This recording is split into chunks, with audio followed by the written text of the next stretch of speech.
Electronics কাজ করার জন্য ভোল্টেজ, কারেন্ট, রেজিস্ট্যান্স এই তিনটা জিনিস আপনাকে অবশ্যই জানতে হবে। শুরুতে জানবো ভোল্টেজ কি।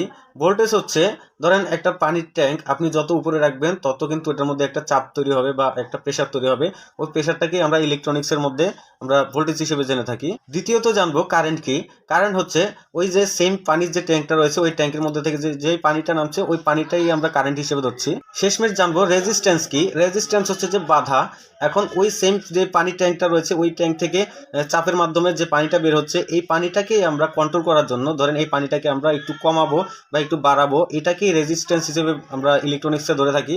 তো এখন যদি আপনি একটা ট্যাপ ইউজ করে ওটাকে কমিয়ে দেন বা বাড়িয়ে দেন তাহলে ওইটা রেজিস্ট্যান্স কম বেশি হচ্ছে আমাদের ইলেকট্রনিক্সের ভাষায়। তো এটাকে মূলত রেজিস্ট্যান্স বলে। তো ভোল্টেজ, কারেন্ট, রেজিস্ট্যান্স এই তিনটা কিন্তু আপনারা এক্সাম্পল ভাবে ইলেকট্রনিক্সে কিভাবে কাজ করে থাকে সেটা আপনারা একটু হলেও বুঝতে পেরেছেন। যদি বুঝে থাকেন তাহলে অবশ্যই লাইক, ফলো, সাবস্ক্রাইব করে পরবর্তী ভিডিওগুলো দেখার জন্য সাথেই থাকবেন।